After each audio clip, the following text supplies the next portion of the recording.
मेरी बुराई से बचा सकता है। इन्होंने अपने जीवन में 2 कार्य किए थे।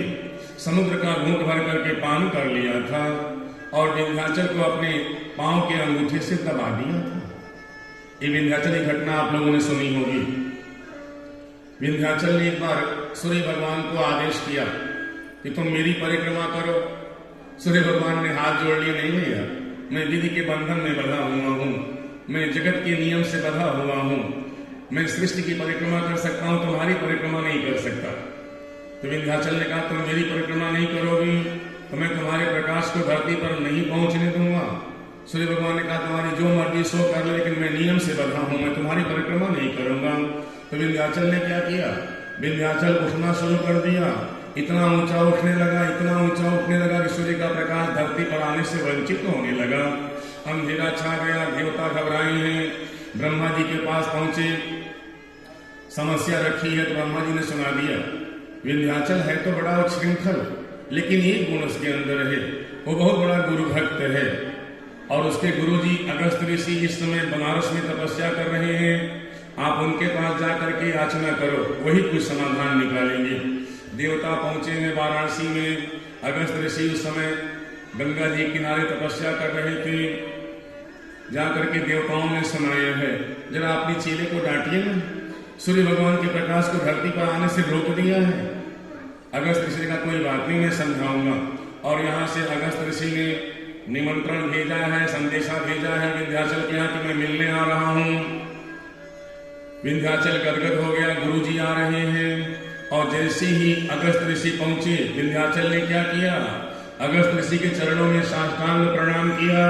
तो गुरु जी ने आशीर्वाद दे दिया, दीर्घजीवी भव। और एक पंक्ति और जोड़ दी, जब तक मैं दक्षिण से वापस लौट करके न आऊं तब तक ऐसे ही लेटे रहना बेटा। और गुरु जी की आज्ञा मान करके विंध्याचल ऐसे लेटे हुए हैं। इसीलिए विंध्याचल पहाड़ में कोई ऊंची चोटी आपको नहीं मिलेगी, पठार जैसा पहाड़ है। ये हिमालय ऐसी ऊंची चोटी विंध्याचल में नहीं मिलने वाली है। गुरु जी ने आदेश कर दिया कि जब तक मैं लौट के न आऊं दक्षिण से तब तक ऐसे ही पड़े रहना। और अगस्त ऋषि आज तक न लौटे न विंध्याचल उठा, वैसे पड़ा हुआ है, लेटा हुआ है। भगवान राम को मालूम हो गया कि विंध्याचल की गुरु निष्ठा का देवताओं ने अनादर किया है, दुरुपयोग किया है। तो भगवान ने आशीर्वाद दे दिया, विंध्याचल तुम इस सूर्य की परिक्रमा चाहते थे, इस सूर्य वंश का सूर्य जिसके रोए रोए में अनंत कोटि ब्रह्मांड समाया हुआ है, वो राम तुमको वचन दे रहा है कि मैं स्वयं तुम्हारी परिक्रमा करूंगा। और जो गुरु आज्ञा मान करके पड़ा रहा था, भगवान 13 वर्ष जाकर कामदगिरि की परिक्रमा करते हैं, विंध्याचल की परिक्रमा करते हैं। तो गुरु आज्ञा में कितनी ताकत हुआ करती है, आप कल्पना करिए। गुरु आज्ञा मान करके विंध्याचल पड़ा रहा तो भगवान ने स्वयं परिक्रमा की है। ये विंध्याचल अहंकार का प्रतीक है, जो अपने पांव के अंगूठे से अहंकार को दबा दे, यानी जीवन में किसी प्रकार का अहंकार न उठने दे। वही व्यक्ति बुराई से बच सकता है, वही व्यक्ति बुराई से बचा सकता है। यहाँ से मार्ग बता दिया, आगे चले जाइए, पंचौटी में निवास करिए। एक पंचौटी वो है मैदान वाली पंचौटी, और एक पंचौटी हमारा अपना ये शरीर है, पंच भौतिक तत्वों से बना हुआ शरीर। चूंकि इसमें भोग भरे हैं, इसलिए भगवान को मैदान वाली पंचौटी में जाना पड़ा। भगवान पंचौटी में आए हैं और अब यहाँ घटनाक्रम शुरू होने जा रहा है। शूर्पणखा का आगमन होने जा रहा है। मानस के 2 प्रसंग, नारद जी का प्रसंग और शूर्पणखा का प्रसंग, ये दोनों ही प्रसंग बड़ी ही मार्मिक प्रसंग है। केवल सुनने के लिए नहीं सुना रहा हूं, सटकने के लिए। नारद जी भी शादी करने गए थे और शूर्पणखा भी शादी करने आ रही है। एक को लड़की ने फटकार दिया, एक को लड़के ने फटकार दिया, दोनों की विवाह के कारण फजियत हुई है। बड़ा ही मार्मिक प्रसंग। शूर्पणखा का स्वागत करने के लिए तैयार हो जाइए। गोस्वामी जी ने लिखा है, शूर्पणखा रावण के बहिनी, शूर्पणखा रावण के बहिनी, शूर्पणखा रावण के बहिनी, शूर्पणखा रावण के बहिनी, गोष्ठरी में दारुण दसाई, गोष्ठरी में दारुण दसाई, गोष्ठरी में दारुण दसाई, पंचवटी सो गई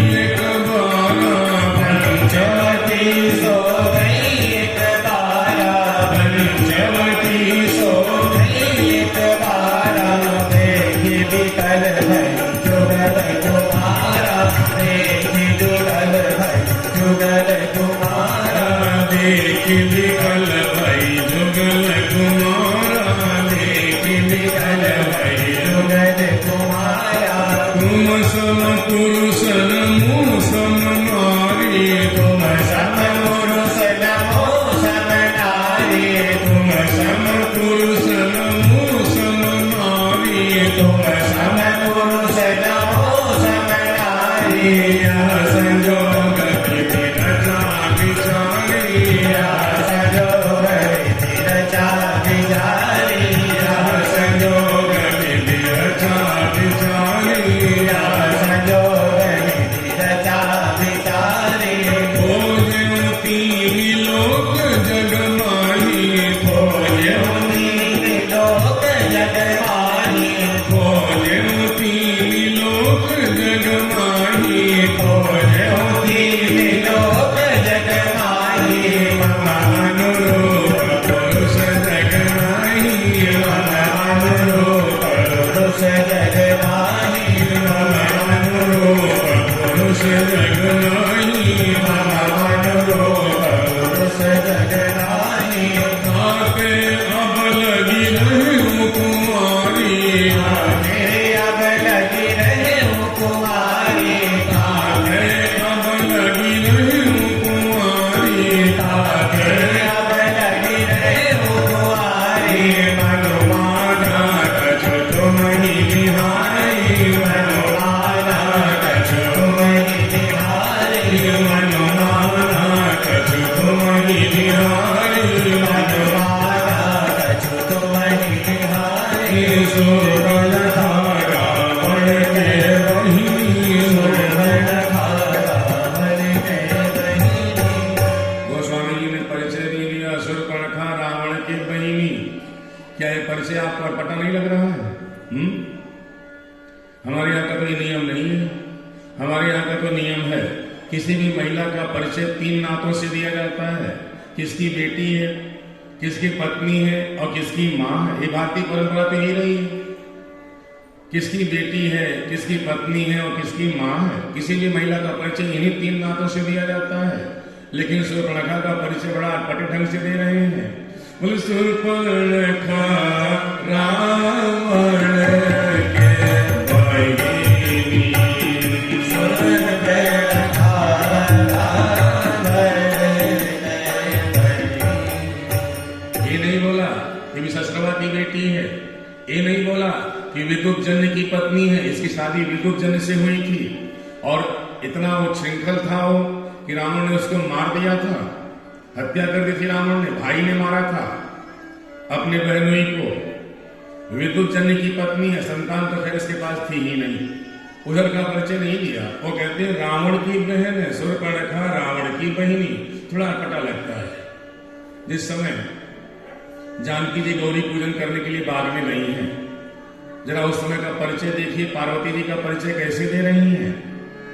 बोले जय जय गिरिवर रावण किशोरी, जय जय गिरिवर रावण किशोरी। सबसे पहले ये परिचय दे दिया किसकी बेटी है। जय जय गिरिवर राज किशोरी, हिमालय राज की बिटिया की जय होवे। और अब पति का परिचय दे रहे हैं। बोले जय महेश मुख चंद्र चकोरी, जय महेश मुख चंद्र चकोरी। और अब बेटों का परिचय दे रहे हैं। बोले जय गजबदन खंडानन माता, जय गजबदन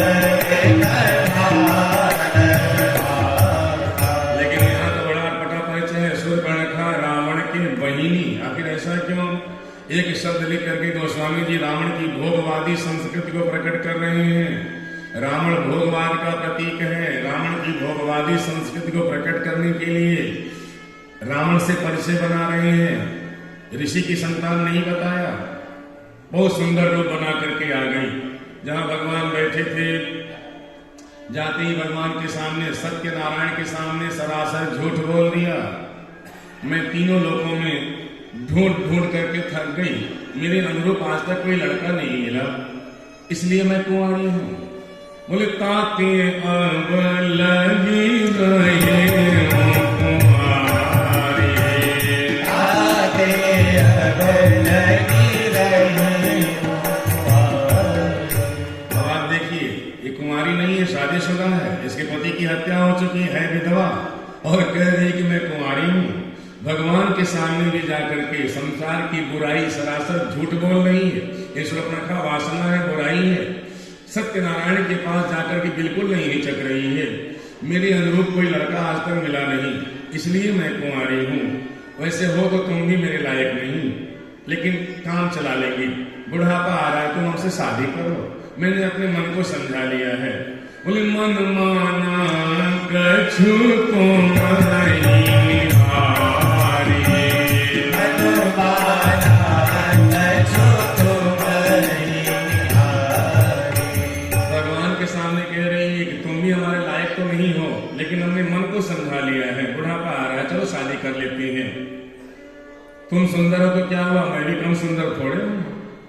ऐसे में कहीं भक्ति चलती है क्या? भक्ति में तो भाव ही हुआ करता है कि भगवान आप सर्वगुण संपन्न हो और मैं दीनहीन हूं, मैं कुछ नहीं हूं। भगवान भक्ति की तो भावना हुआ करती है। लेकिन सुर्पणखा कहती है तुम क्या समझते हो, अगर तुम सुंदर हो तो मैं कम सुंदर हूं क्या? मैंने अपने मन को समझा लिया है, तो शादी करो। भगवान के बगल में जानकी जी बैठी थी। लीला शुरू हो गई। भगवान इसकी ओर नहीं देखते हैं, ध्यान दीजिएगा। भगवान जानकी जी की ओर देख करके बोले, बोले सीता ही चिताई कहीं प्रभु माता, सीता ही चिताई कहीं प्रभु माता। भगवान जानकी जी की ओर देख करके बोले, मेरे साथ में धर्म पत्नी बैठी हुई है, मैं शादीशुदा हूं, मैं तो शादी कर नहीं सकता हूं। और फिर लक्ष्मण जी की तरफ इशारा कर दिया। बोले अहि कुमार मोर लहु प्राण, अहि कुमार मोर लहु प्राण। भगवान ने संकेत कर दिया, मैं तो शादीशुदा हूं, मेरी धर्म पत्नी मेरे बगल में बैठी हुई है। ये जो मेरा छोटा भैया है ना, ये कुंवारा है, जा इससे शादी कर ले। अब आप कहेंगे भगवान झूठ क्यों बोल रहे हैं? लक्ष्मण जी कुंवारे तो थे नहीं। भगवान कभी झूठ नहीं बोलते। सामने वाला जिस भाषा में बात करता है, भगवान उसको उसी भाषा में जवाब देते हैं। एक तो क्षत्रिय कुमारों को वैसे ही कुंवर जी कहा जाता है, और दूसरे भगवान जानते हैं कि है तो तुम विधवा और कह रही हो कि मैं कुंवारी हूं। तेरे कुंवारेपन की अगर यही परिभाषा है, तेरा पति तेरे साथ नहीं है तो तू कुंवारी हो गई, तो इस परिभाषा में तो मेरा भैया भी कुंवारा हुआ, उसकी भी पत्नी उसके साथ नहीं, जा कर ले शादी। भेज दिया। ये लक्ष्मण जी के पास आई और जैसे ही शादी का प्रस्ताव रखा है, लक्ष्मण जी इसकी ओर नहीं देखते, भगवान की ओर देख के कहते हैं, बोले सुंदरी सुनो मैं उनर कर दासा, सुंदर सुनो मैं उनर कर दासा। क्या सुंदर प्रयोग किया है। शब्द देखिए, सुंदरी, सुंदरी। सुर्पणखा गदगद हो गई इतना सुनते ही। तू अपने भैया से लाभ होना अच्छा है, कम से कम तूने मुझे सुंदरी तो बोला। लक्ष्मण ने धीरे से कह दिया, जब तक नहीं देख रहा हूं तभी तक सुंदर हो, देख लूंगा सारी सुंदरता उड़ जाएगी, मिट जाएगी। लक्ष्मण जी शेषनाग है, अभी इसमें सांप आ जाए। सारी सुंदरता नहीं देख रहा हूं तभी तक सुंदर हो, देख लूंगा सारी सुंदरता उड़ जाएगी। मैं तो दास ठहरा, मैं तो नौकर ठहरा, दासी बनने तो आई नहीं, तो मालकिन बनने के लिए आई है, जा उन्हीं से शादी कर ले। अभी इसको देखिए, प्रेम करने आई है। और प्रेम क्या यही होता है क्या? भगवान लक्ष्मण जी के पास गए तो वहां भी चली गई, और वो इधर भेज के इधर भी चली आई। भगवान के पास पुनः लौट आई। भगवान ने कहा, मैं तो शादीशुदा हूं, मैं शादी कर ही नहीं सकता, मेरी धर्म पत्नी मेरे बगल में बैठी है, तू उसी के पास जा। ये पुनः लक्ष्मण जी के पास चली गई। बोले बार बार कह रहे हैं कि शादीशुदा है, शादीशुदा है। लक्ष्मण जी ने सुना दिया, अरे हमारे यहाँ कई कई शादियां करने की परंपरा है, हमारे पिताजी ने कई कर रखी थी, ये भी कर लेंगे, जा। भेज दिया। अरे वो बार बार, अरे शादी ऐसे थोड़ी हो जाती है, जाकर थोड़ी मीठी मीठी बातें करो, चलो कॉफी हाउस में चलते हैं, पहले कॉफी पीते हैं, थोड़ी भूमिका बनाओ, मीठी मीठी बातें करो, शादी ऐसे थोड़ी हो जाती है। ये पुनः भगवान के पास गई, भगवान ने पुनः लक्ष्मण जी के पास दे दिया। जब 3-4 चक्कर इधर से उधर हुई, मारे क्रोध में आ गई, भयानक राक्षसी का स्वरूप बना लिया इसने और जानकी जी की तरफ झपट्टा मारा है। भगवान ने संकेत कर दिया, लक्ष्मण जी दौड़ करके आए और तीखे बाणों से इसके नाक और कान काट लिए।